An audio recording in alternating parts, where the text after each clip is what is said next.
Nunca olvidaré aquella noche de primavera en Madrid.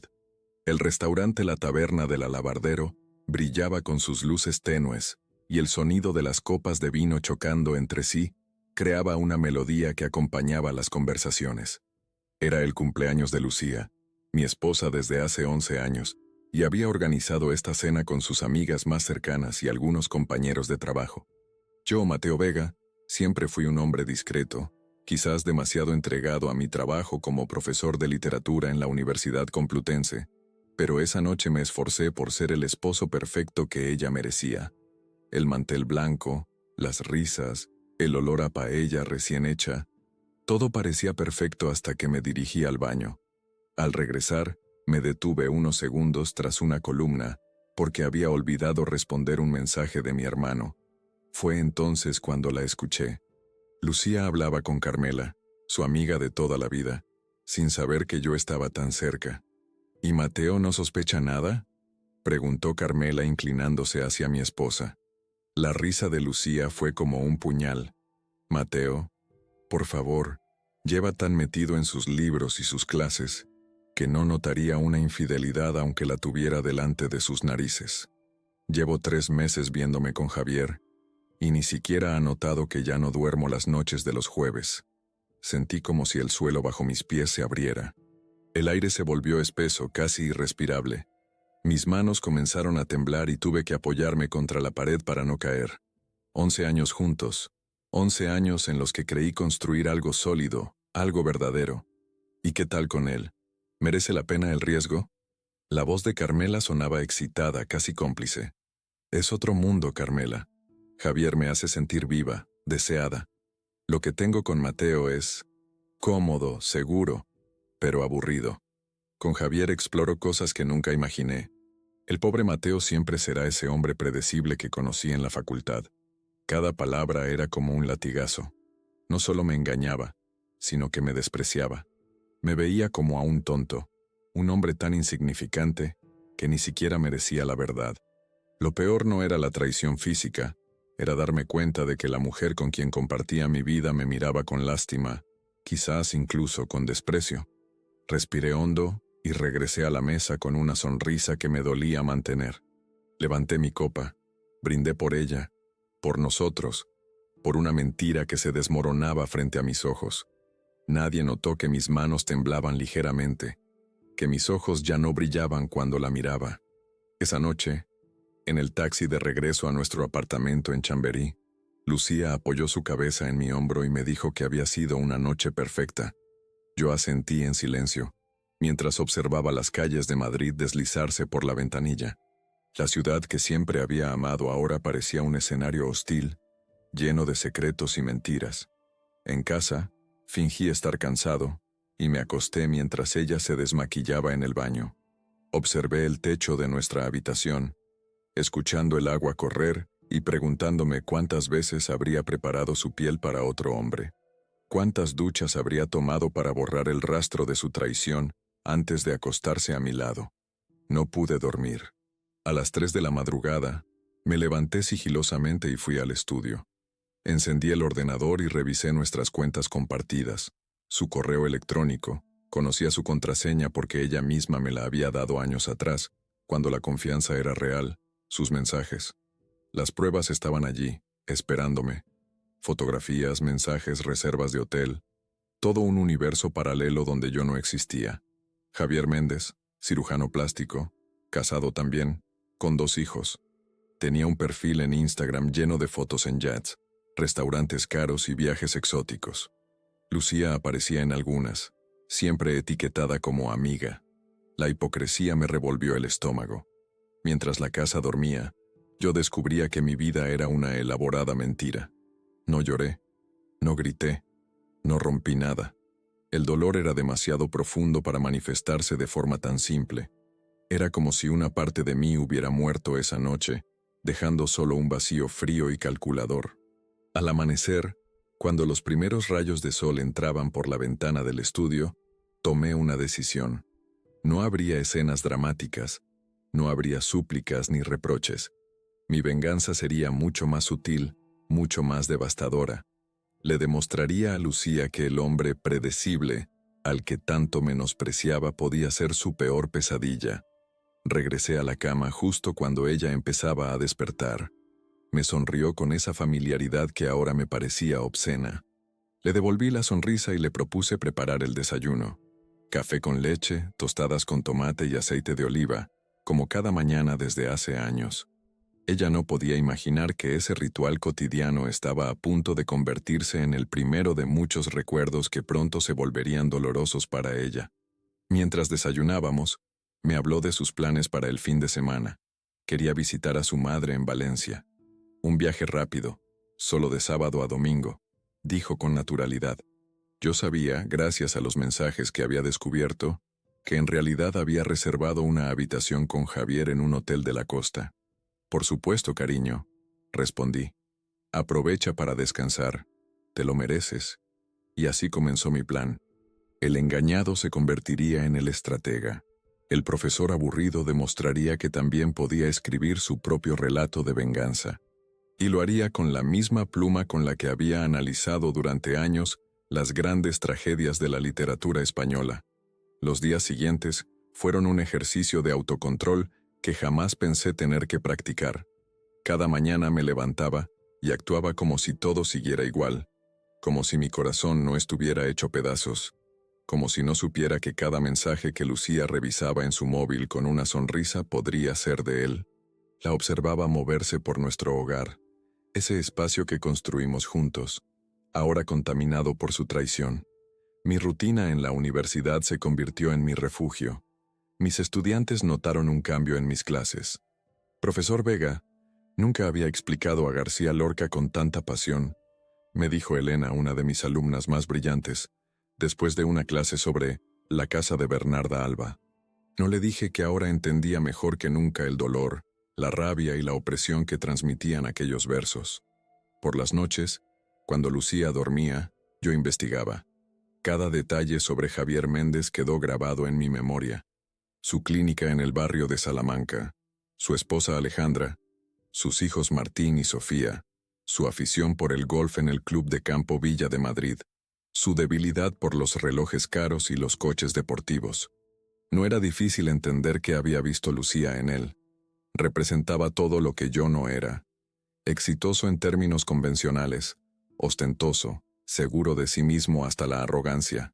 Un jueves, día que ahora sabía dedicaba a su amante, Lucía se arregló con especial cuidado. Se puso un vestido que nunca usaba conmigo. Se perfumó con más intensidad que de costumbre. Tengo una reunión con el departamento de marketing, explicó mientras se aplicaba un lápiz labial rojo intenso. No me esperes despierto, seguramente acabaremos cenando y tomando algo. ¿Quieres que te lleve? Tengo que pasar cerca de tu oficina para recoger unos libros, ofrecí con naturalidad. Vi el pánico momentáneo en sus ojos, rápidamente enmascarado con una sonrisa. No, no hace falta. He quedado antes con Marta para tomar un café. Otra mentira. Marta, su compañera de trabajo, estaba de baja por maternidad desde hacía 2 meses. Como quieras, respondí, besando su mejilla. Que tengas un buen día. Cuando salió por la puerta, me senté en nuestro sofá y contemplé las fotografías que decoraban la pared principal.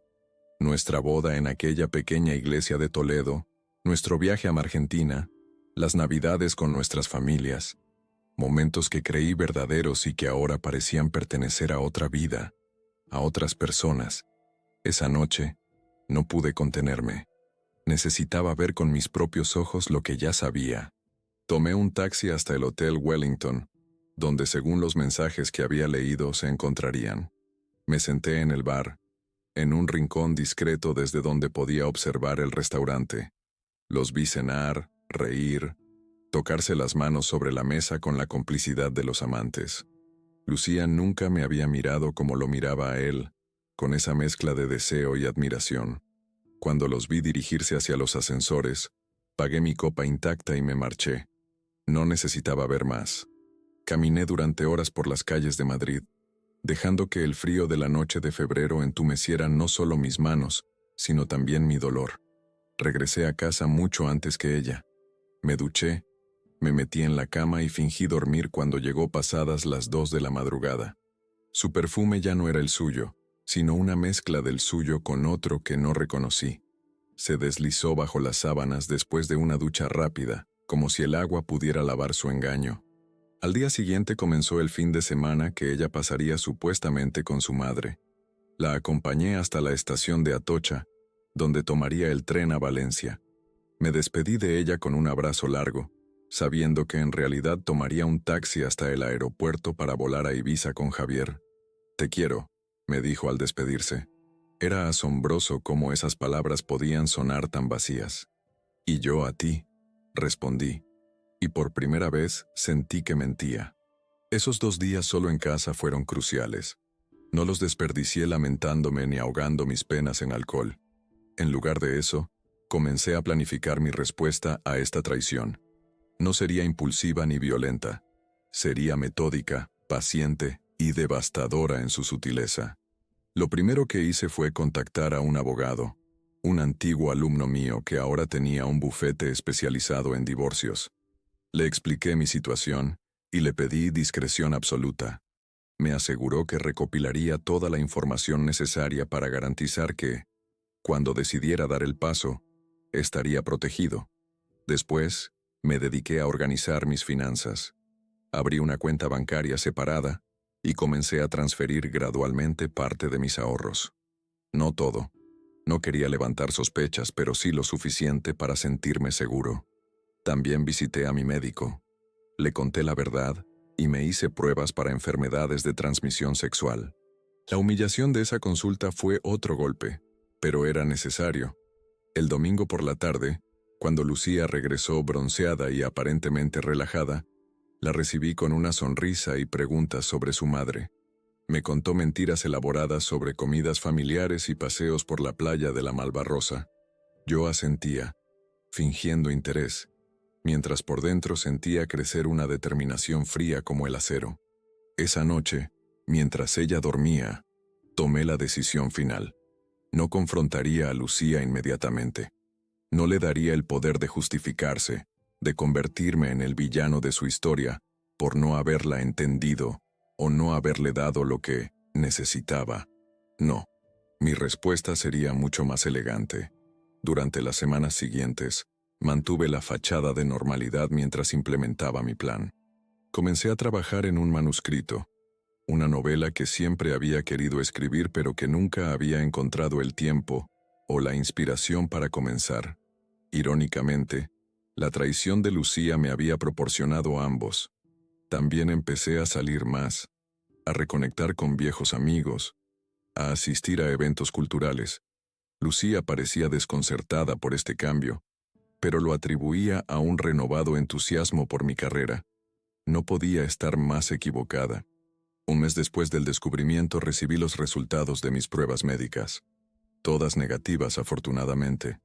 Esa pequeña victoria me dio fuerzas para continuar. Mi plan no era rápido ni espectacular, pero sería efectivo. Como profesor de literatura, sabía que las grandes tragedias no se desarrollan en un acto, sino a lo largo de toda la obra. Y este drama particular apenas comenzaba su segundo acto. La primavera madrileña comenzaba a asomarse por las ventanas de nuestro apartamento cuando puse en marcha la primera fase de mi plan.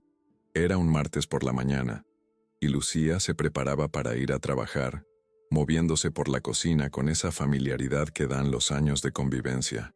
He estado pensando, le dije mientras servía café en su taza favorita, la que le regalé en nuestro 5º aniversario, que deberíamos renovar nuestros votos matrimoniales por nuestro aniversario en julio.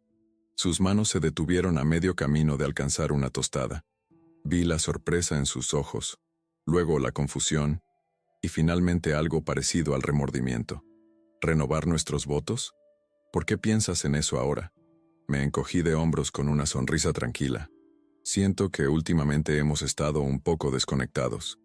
Ambos trabajamos mucho, tenemos nuestras rutinas. Creo que sería bueno para nosotros recordar por qué nos elegimos, celebrarlo con nuestros seres queridos. Lucía bajó la mirada hacia su café, evitando mis ojos. No sé, Mateo. Es un gasto importante y un montón de organización. El dinero no es problema, respondí con seguridad. He estado ahorrando y además, mi novela avanza bien. Mi agente cree que podría conseguir un buen contrato. Esto último la sorprendió genuinamente. No sabía que había contactado con una agente literaria, una vieja amiga de la facultad que había quedado impresionada con los primeros capítulos de mi manuscrito. Un manuscrito que, irónicamente, trataba sobre un matrimonio destrozado por secretos y mentiras. ¿Tu novela? No sabía que habías vuelto a escribir ficción. Hay muchas cosas que no sabes de mí últimamente, dije con una sonrisa que podía interpretarse como juguetona o como algo más oscuro. Quizás ambos necesitamos redescubrirnos. Esa semana, dejé caer sutilmente la idea de la renovación de votos en conversaciones con amigos comunes, con mi hermano, incluso con los padres de Lucía durante una llamada telefónica. Todos se mostraron encantados con la idea, especialmente su madre, que siempre había soñado con una boda más grande que la sencilla ceremonia que tuvimos. Lucía se encontraba atrapada. Rechazar públicamente mi propuesta levantaría sospechas, generaría preguntas incómodas. La presión social, esa misma que tanto había utilizado ella para mantener la imagen de matrimonio perfecto mientras me engañaba, ahora jugaba a mi favor. Una noche, mientras cenábamos en casa Lucio, uno de los restaurantes favoritos de Lucía, volví a sacar el tema. He estado buscando lugares para la ceremonia, comenté mientras cortaba un trozo de chuletón. ¿Recuerdas aquella finca en la sierra donde se casaron Raúl y Cristina? Está disponible para julio. Lucía jugueteó con su copa de vino claramente incómoda. Mateo, no estoy segura de que sea el momento adecuado para esto. ¿Por qué no? Llevamos 11 años juntos. ¿No crees que merecemos celebrar lo que hemos construido? Había un doble sentido en mis palabras que ella no podía percibir. Cada vez que mencionaba nuestro matrimonio, nuestra historia juntos, estaba realmente destacando la magnitud de su traición. No es eso, es que titubeó, buscando una excusa creíble. Tengo muchos proyectos en el trabajo, y tú estás con tu novela. Quizás deberíamos esperar al año que viene. El trabajo siempre estará ahí, pero nosotros, ¿quién sabe dónde estaremos dentro de un año? Mi tono era ligero, pero mis palabras cargaban un peso que hizo que Lucía palideciera. Esa noche, mientras regresábamos a casa, sentí que había sembrado la primera semilla de inquietud en ella. Ya no estaba tratando con el marido previsible y conformista que creía conocer. Ahora se enfrentaba a un hombre cuyas intenciones no podía descifrar completamente. La segunda fase de mi plan comenzó una semana después. Empecé a ausentarme sin explicaciones. Nada dramático. Llegaba una hora tarde a cenar. Apagaba el móvil durante algunas horas. Mencionaba reuniones con personas que ella no conocía. ¿Quién es Sara?, me preguntó una noche después de escucharme hablar por teléfono. Mi agente literaria. Respondí con naturalidad. Te lo mencioné la semana pasada. No me dijiste que era tan joven. Su tono pretendía ser casual, pero detecté los celos subyacentes. ¿Cómo sabes que es joven? La busqué en internet, admitió, ligeramente avergonzada. Por curiosidad. Sonreí para mis adentros. El cazador ahora se sentía casado. Es muy profesional y cree en mi trabajo. Eso es lo único que importa, ¿no crees? No había nada entre Sara y yo más allá de lo profesional, pero Lucía no necesitaba saberlo. Dejé que su imaginación trabajara, que experimentara una fracción de la incertidumbre que yo había sentido. A medida que avanzaba la primavera, continué con pequeños cambios en mi comportamiento. Me apunté a un gimnasio, renovó mi guardarropa, empecé a cuidar más mi aspecto físico.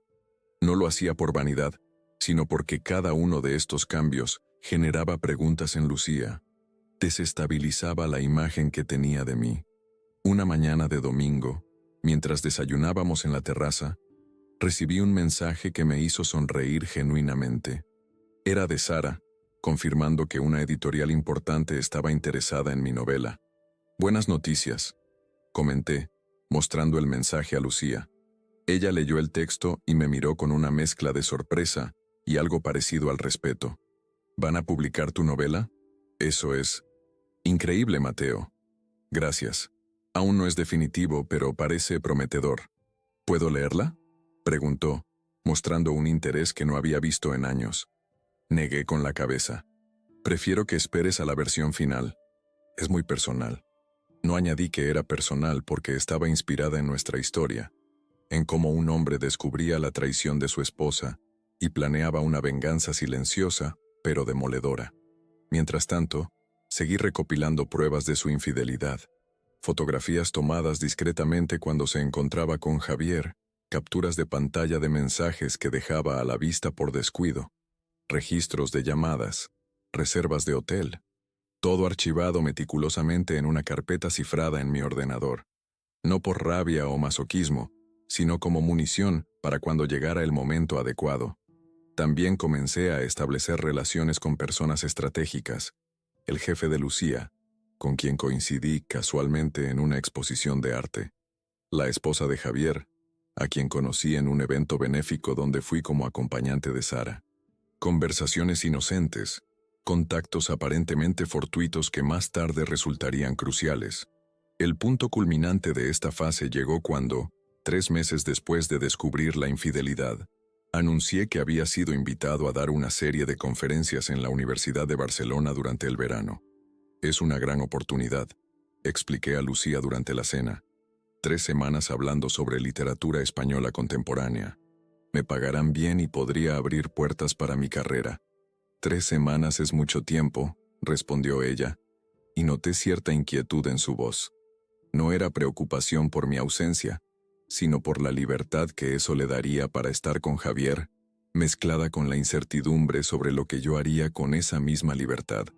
¿Puedes venir a visitarme algunos días?, sugerí. Barcelona en verano es maravillosa. Veré si puedo organizarme en el trabajo, respondió vagamente.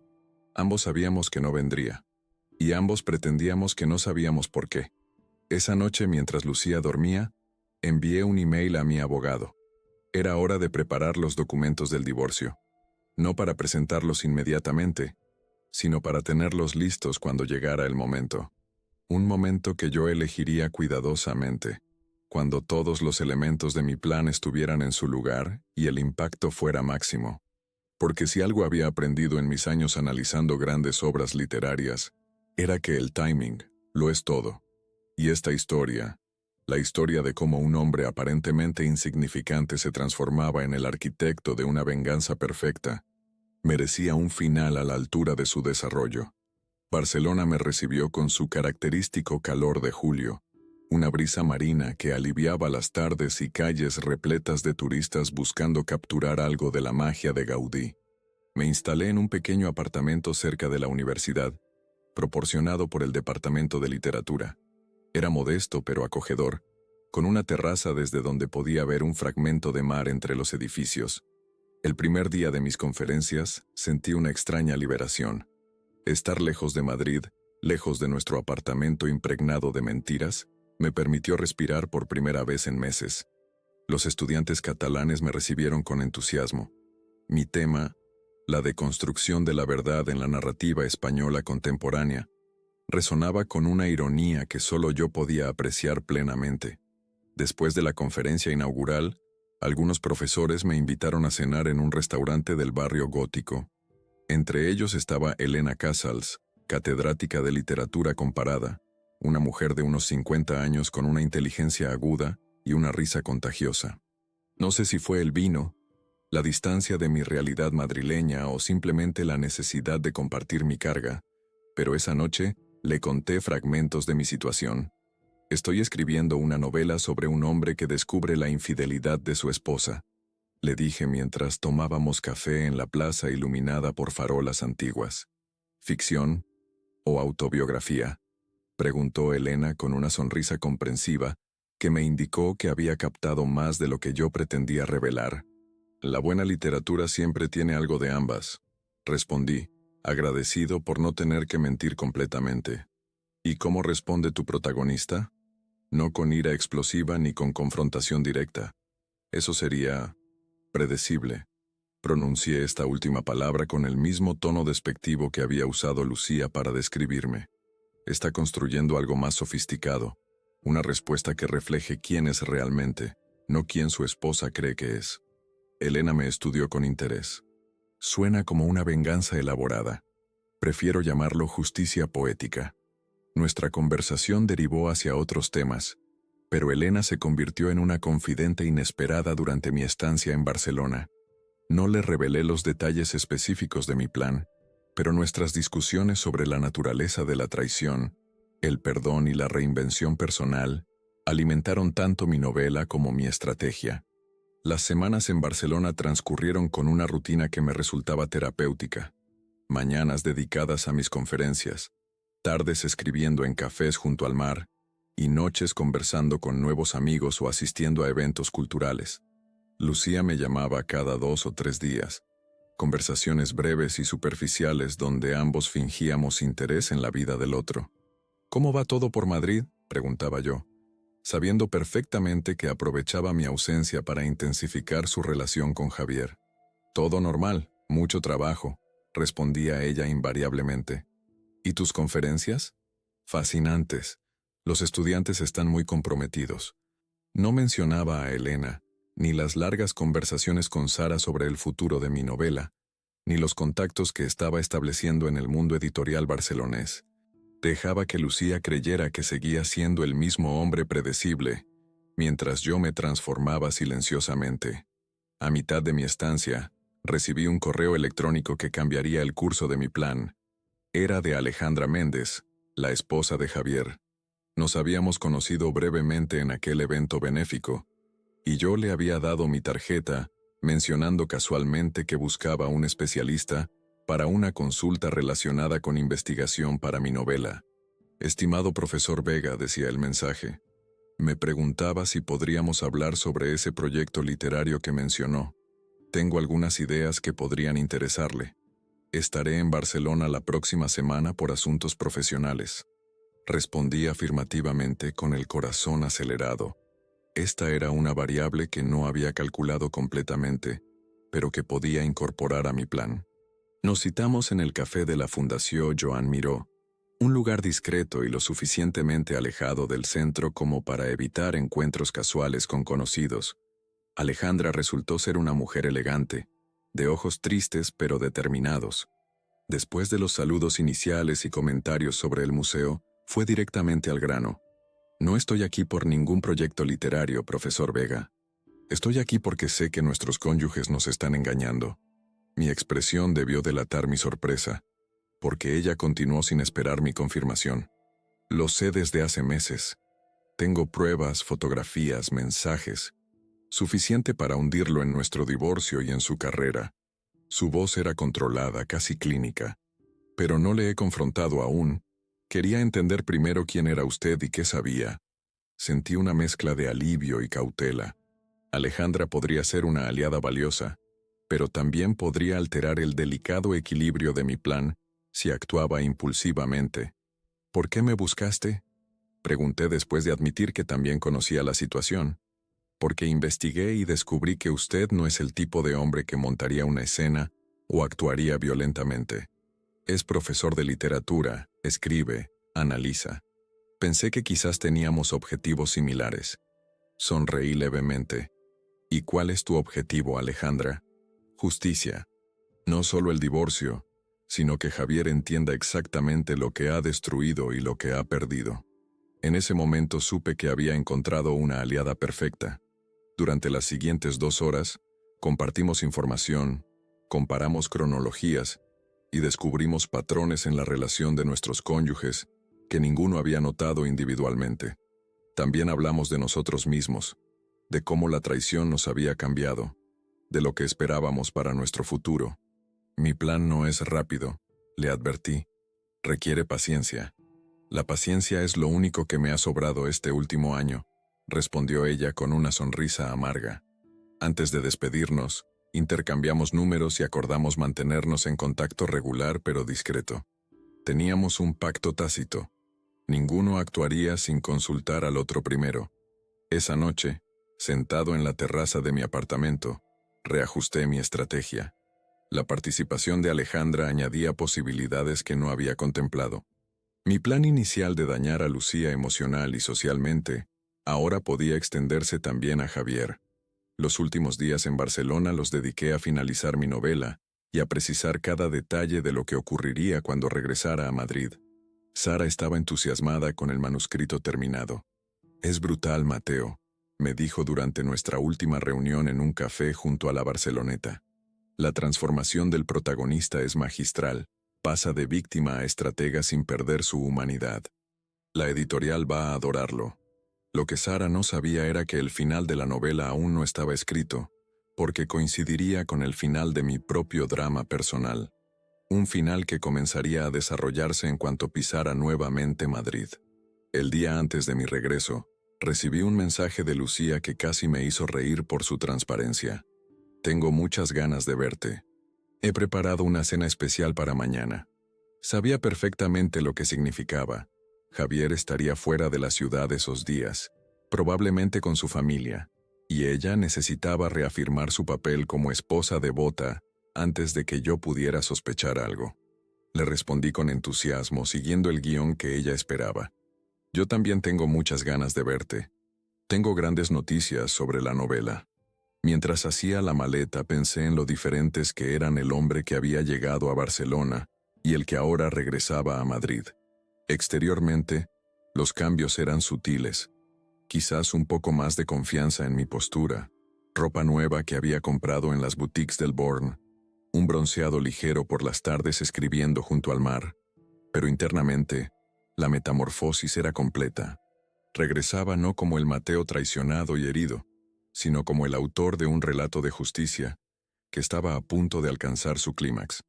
Un hombre que había transformado su dolor en determinación y que ahora, como los grandes personajes de la literatura que tanto admiraba, estaba listo para enfrentar su destino con los ojos abiertos.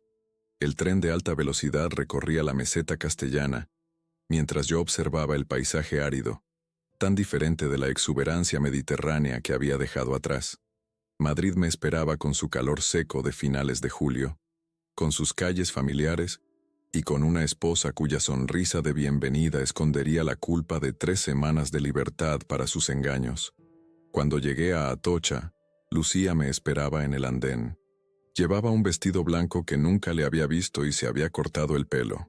Por un instante, al verla sonreír nerviosamente, sentí una punzada de nostalgia por lo que alguna vez habíamos sido. Pero ese sentimiento se desvaneció tan rápido como apareció. Ya no era el mismo hombre que se dejaba engañar por apariencias. «¡Qué guapo estás!», exclamó mientras me abrazaba. «Barcelona te ha sentado bien». «Ha sido una experiencia transformadora», respondí, cargando de significado cada palabra. En el taxi de regreso a casa, me contó trivialidades sobre su trabajo, evitando cuidadosamente mencionar cómo había pasado realmente sus noches y fines de semana. Yo la escuchaba con una sonrisa plácida, asintiendo en los momentos adecuados, interpretando el papel del marido absorto en el reencuentro. Nuestro apartamento estaba impecable, con flores frescas en el salón y el aroma de paella recién hecha proveniente de la cocina. Lucía se había esmerado en recrear la imagen de hogar perfecto, como si pudiera borrar sus traiciones con detalles domésticos. «He preparado tu plato favorito», anunció mientras abría una botella de Rioja que habíamos guardado para ocasiones especiales. «Se agradece», dije, dejando mi maleta en el dormitorio. «Voy a darme una ducha rápida y soy todo tuyo». En el baño, respiré hondo y repasé mentalmente cada paso de lo que estaba por venir. No habría marcha atrás. Cuando salí, vestido con ropa cómoda y el pelo aún húmedo, Lucía ya había servido la paella y nos esperaba una mesa perfectamente dispuesta con velas y copas de cristal fino. Durante la cena, le hablé de Barcelona, de las conferencias, de los nuevos contactos en el mundo editorial. Omití deliberadamente cualquier mención a Elena Casals o a mi encuentro con Alejandra. «La novela está terminada», anuncié mientras tomábamos el postre, una tarta de Santiago que Lucía había comprado en nuestra pastelería favorita. «Sara ha conseguido un contrato con una editorial importante, van a publicarla en otoño». «Eso es maravilloso, Mateo». Su entusiasmo parecía genuino. «Siempre supe que tenías talento. ¿Puedo leerla ahora?» «De hecho», dije levantándome para ir al estudio, «te he traído una copia impresa. Es el momento perfecto para que la leas». Regresé con un manuscrito encuadernado. En la portada, un título simple: «Espejos rotos». Debajo, mi nombre completo: Mateo Vega Alcántara. Lucía tomó el manuscrito con curiosidad, pasando las páginas para hojear fragmentos al azar. ¿De qué trata exactamente?, preguntó, deteniéndose en una página. De un matrimonio, respondí casualmente, sirviéndome más vino. De cómo las personas que creemos conocer pueden ser completos desconocidos. De traiciones y consecuencias. Vi cómo palidecía ligeramente mientras leía un párrafo específico. Era una escena donde el protagonista descubría mensajes entre su esposa y su amante. Es ficción, ¿verdad?, preguntó con voz tensa. La buena literatura siempre camina en la frontera entre la realidad y la imaginación, respondí, citando a Elena. ¿Por qué no lees el capítulo 3? Creo que te resultará familiar. Con manos temblorosas, Lucía buscó el capítulo indicado. Yo la observaba en silencio, memorizando cada microexpresión de su rostro, mientras sus ojos recorrían las palabras que describían, con precisión casi fotográfica, la conversación que había tenido con Carmela en el restaurante aquella noche de primavera, la noche en que todo cambió. Mateo, esto, su voz se quebró. ¿Te recuerda a algo?, pregunté con calma. Lágrimas comenzaron a formarse en sus ojos. No eran lágrimas de arrepentimiento, sino de miedo. Miedo a ser descubierta, miedo a las consecuencias. No sé qué decir, murmuró finalmente. No es necesario que digas nada, respondí, levantándome para recoger los platos. La novela lo dice todo, especialmente el capítulo 7, donde describo con detalle los encuentros del protagonista con la esposa del amante de su mujer. Es uno de mis favoritos. El plato que Lucía sostenía resbaló de sus manos y se estrelló contra el suelo. El ruido de la cerámica rompiéndose puntuó perfectamente el momento. ¿Has hablado con Alejandra?, preguntó con voz apenas audible. Hemos hablado de muchas cosas, respondí mientras recogía los fragmentos del plato roto. De cómo Javier usa el mismo hotel para todas sus aventuras. De cómo tú eres solo la última de una larga lista. De cómo planea mantener su matrimonio porque el divorcio le costaría demasiado. Son conversaciones fascinantes para un novelista. Lucía se levantó bruscamente, derribando su copa de vino. El líquido rojo se extendió por el mantel blanco como una perfecta metáfora visual de lo que estaba ocurriendo con nuestra vida juntos. ¿Desde cuándo lo sabes?, preguntó, las lágrimas ahora corriendo libremente por sus mejillas. ¿Importa realmente?, respondí. Lo interesante no es cuando lo descubrí, sino lo que he hecho desde entonces. Me dirigí al estudio nuevamente y regresé con una carpeta. La abrí sobre la mesa, dejando que viera su contenido. Fotografías de ella con Javier en diversos lugares, capturas de pantalla de mensajes, recibos de hoteles, todos organizados cronológicamente.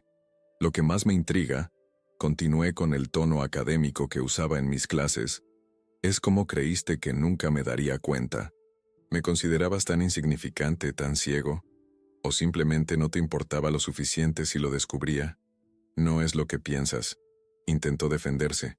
Javier y yo, es complicado. Al contrario, es bastante simple. La traición suele serlo. Recogí la carpeta y el manuscrito, dejándola sola con su copa derramada y los fragmentos del plato roto a sus pies. Me encerré en el estudio, escuchando sus sollozos desde el comedor. No sentí satisfacción ni triunfo, solo una extraña sensación de calma, como si hubiera completado una tarea pendiente durante demasiado tiempo. Esa noche, Lucía intentó hablar conmigo varias veces, alternando entre lágrimas, excusas y acusaciones. ¿Por qué la había espiado? ¿Por qué no había dicho nada antes? ¿Cómo podía exponer nuestra vida privada en una novela? Yo mantuve un silencio sereno, limitándome a responder con monosílabos cuando era estrictamente necesario. A la mañana siguiente, mientras Lucía dormía finalmente tras horas de llanto, ejecuté la siguiente fase del plan. Envié correos electrónicos a nuestros amigos y familiares más cercanos, invitándolos a una reunión especial en nuestra casa el sábado siguiente. Tenemos noticias importantes que compartir, decía el mensaje. Lucía y yo habíamos usado exactamente esas palabras cuando anunciamos nuestro compromiso años atrás. Cuando despertó y vio las respuestas entusiastas llegando a su correo, la había incluido en copia, Su rostro adquirió una palidez fantasmal. ¿Qué has hecho?, preguntó horrorizada. He organizado una pequeña celebración, respondí tranquilamente mientras preparaba café, para anunciar las buenas noticias. ¿Qué buenas noticias? Su voz temblaba. Oh, hay varias. La publicación de mi novela, por supuesto. Y otros cambios importantes en nuestras vidas. Me miró fijamente comprendiendo lo que insinuaba. No puedes hacer esto, Mateo. No puedes humillarme así frente a todos. ¿Humillarte?, pregunté con fingida sorpresa.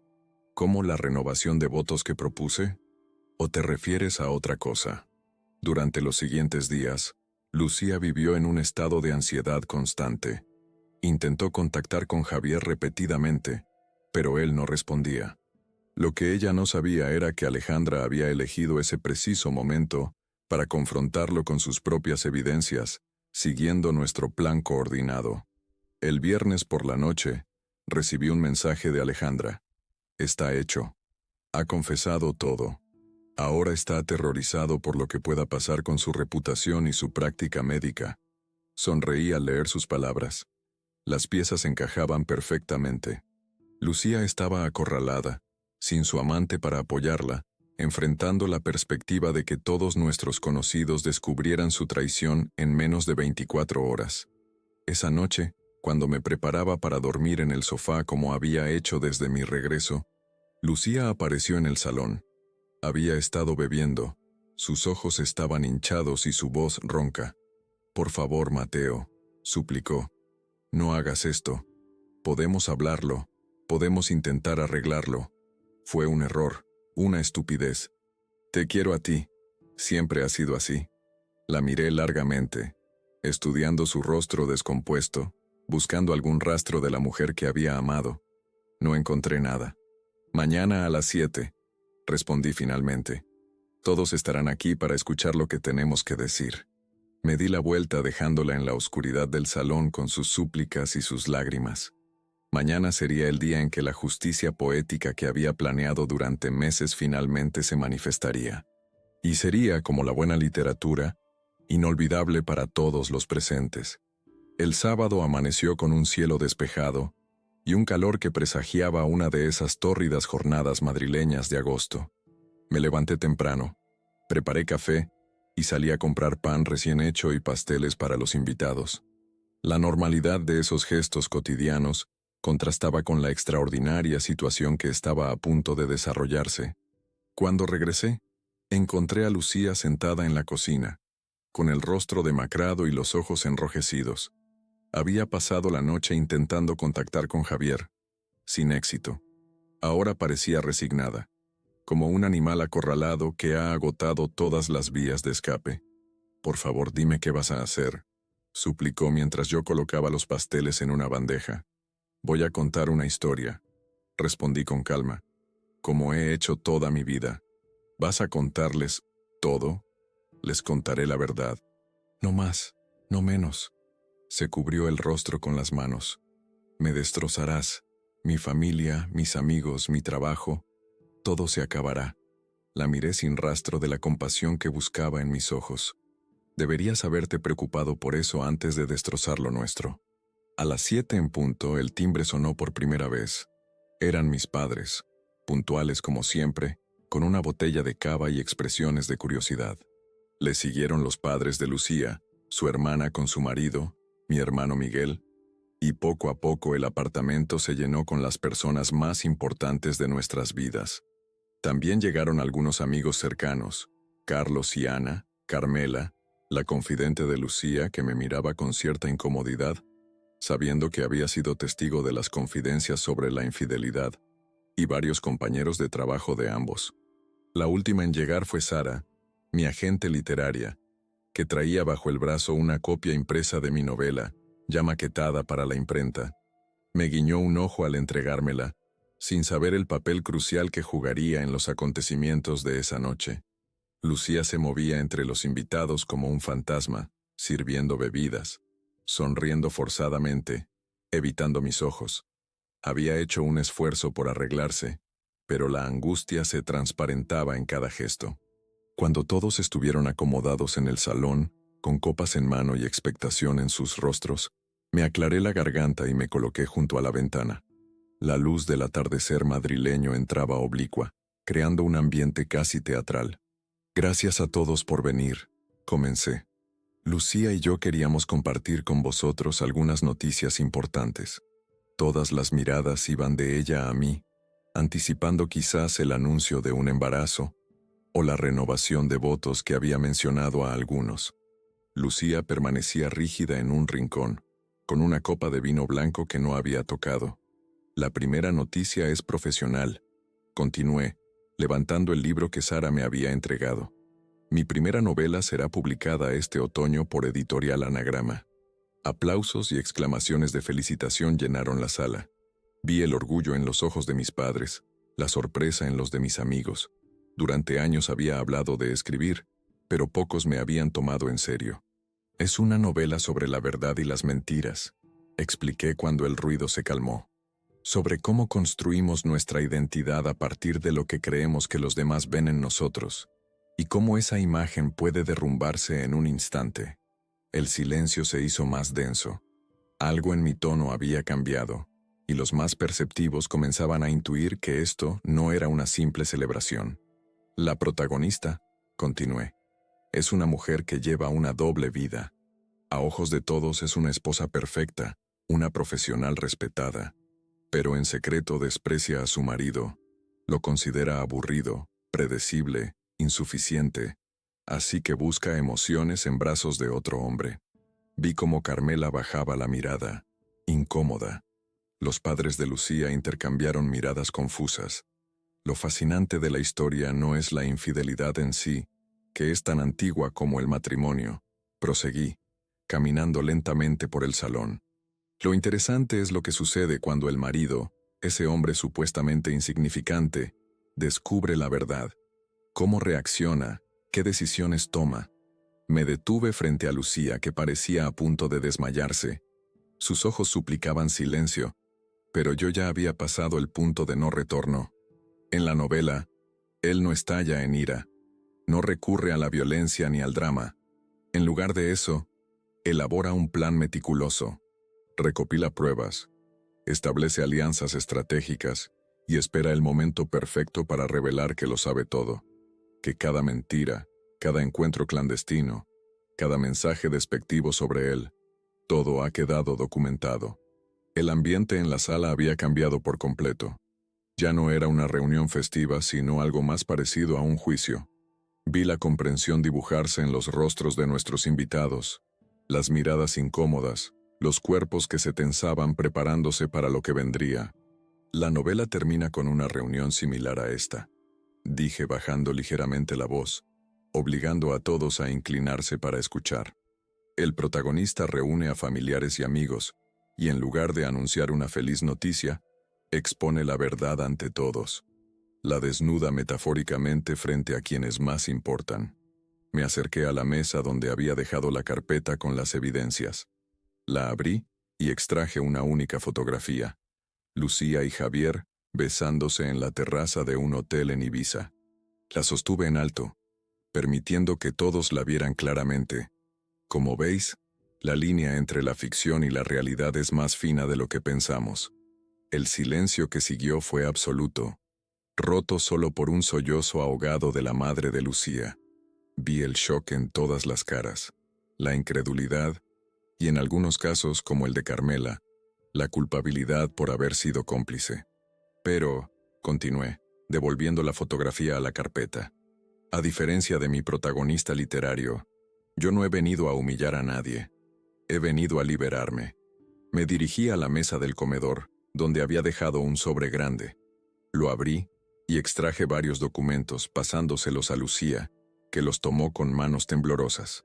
Son los papeles del divorcio, expliqué para todos. Están firmados por mi parte. La división de bienes es justa, incluso generosa. No quiero nada que me recuerde a estos últimos años. Miré directamente a Lucía. No te odio, no te guardo rencor. Lo que siento es gratitud. Su expresión de desconcierto era exactamente lo que esperaba. Gracias a tu traición, continué, he redescubierto mi pasión por la escritura. He conocido a personas extraordinarias como Sara o Elena. He entendido que merezco mucho más de lo que me dabas. Tu engaño me ha liberado de una vida de mediocridad emocional. Me volví hacia nuestros invitados, que permanecían petrificados. La segunda noticia que queríamos compartir es que me mudo a Barcelona. La universidad me ha ofrecido un puesto permanente en su departamento de literatura. Empiezo en septiembre. El contraste entre ambos anuncios, la infidelidad expuesta y mi nuevo comienzo, creó una disonancia que nadie sabía cómo manejar. Algunos amigos me miraban con admiración por mi aparente serenidad, otros con lástima, los más cercanos con preocupación. Y ahora, dije con una sonrisa tranquila, ¿por qué no disfrutamos de la velada? Hay comida, bebida y mucho de qué hablar. Durante la siguiente hora, el apartamento se convirtió en un extraño teatro social. Pequeños grupos se formaban y disolvían, conversaciones en susurros, miradas de reojo hacia Lucía, que permanecía sentada sola en un rincón, con los papeles del divorcio aún en su regazo. Nadie se acercaba a ella, ni siquiera sus padres, que habían optado por marcharse discretamente, demasiado avergonzados para despedirse. Yo, mientras tanto, respondía preguntas sobre mi novela, sobre Barcelona, evitando hábilmente cualquier mención a lo que todos realmente querían saber. Detalles sobre la infidelidad, sobre cómo lo había descubierto, sobre qué había sentido. Ese silencio era parte de mi venganza. Dejar que fuera Lucía quien tuviera que dar explicaciones, que enfrentar las consecuencias sociales de sus actos. Cerca de medianoche, cuando ya solo quedaban unos pocos invitados, mi teléfono vibró con un mensaje de Alejandra. Está hecho. Ha firmado todo. Gracias por tu ayuda. Sonreí levemente. En Madrid y en Barcelona, 2 matrimonios terminaban simultáneamente, con la precisión de un reloj suizo. El mío con dignidad y en mis términos. El de Javier probablemente con más drama y consecuencias financieras dolorosas, gracias a la información que había compartido con Alejandra. Cuando el último invitado se marchó, Lucía y yo nos quedamos solos en el apartamento que pronto dejaría de ser nuestro hogar. Ella parecía haber envejecido años en una sola noche. Su rostro una máscara de desolación. ¿Por qué así?, preguntó finalmente, su voz apenas audible. ¿Por qué delante de todos? Porque merecían saber la verdad, respondí mientras recogía algunas copas. Yo la enfrenté solo, en silencio. Tú tendrás que hacerlo a tu manera. Me has destruido, murmuró. No, Lucía, tú te destruiste sola cuando decidiste que no era suficiente para ti. Yo solo he reconstruido mi vida a partir de los escombros que dejaste. Esa noche dormí profundamente por primera vez en meses. A la mañana siguiente, cuando desperté, Lucía ya se había marchado. Había dejado los papeles del divorcio firmados sobre la mesa, junto a su llave del apartamento. En las semanas siguientes vendí el piso, envié mis libros y pertenencias a Barcelona, y me despedí de Madrid sin mirar atrás. La novela se publicó en octubre y recibió críticas sorprendentemente positivas. Nadie, excepto los más cercanos, sabía cuánto de realidad contenían aquellas páginas. Alejandra y yo mantuvimos contacto esporádico. Ella también había comenzado una nueva vida. Había retomado su carrera como abogada que había abandonado por seguir a Javier en sus ambiciones. En cierto modo, ambos habíamos encontrado en nuestra colaboración una forma de justicia que el simple divorcio no podría haber proporcionado. Lucía intentó contactarme varias veces en los meses siguientes, primero con rabia, luego con arrepentimiento, finalmente con una extraña nostalgia por lo que habíamos perdido. No respondí a ninguno de sus mensajes. Nuestra historia había terminado la noche de la reunión, con la misma contundencia con que se cierra un libro al llegar a la última página. A veces, mientras camino por las calles de Barcelona, pienso en ella y en Javier, en cómo sus vidas habrán cambiado. No siento odio ni rencor, solo una distante curiosidad antropológica. Como dije aquella noche, lo que siento es gratitud. La traición que debería haberme destruido me liberó. Me permitió descubrir una fuerza interior que desconocía. Me convirtió en el hombre que debía ser. En mi nueva vida, hay nuevas personas. nuevos horizontes, incluso la posibilidad de un nuevo amor que comienza a florecer con la delicadeza de lo auténtico. Elena Casals y yo hemos desarrollado una relación que va más allá de lo profesional, basada en el respeto mutuo y la honestidad absoluta. La venganza, cuando se sirve fría y con elegancia, no consiste en destruir al otro, sino en reconstruirse a uno mismo entre las cenizas de lo que nos fue arrebatado. Es convertir el dolor en arte, la traición en libertad, la humillación en dignidad. Es escribir con mano firme el final que mereces en la historia que otros intentaron arrebatarte.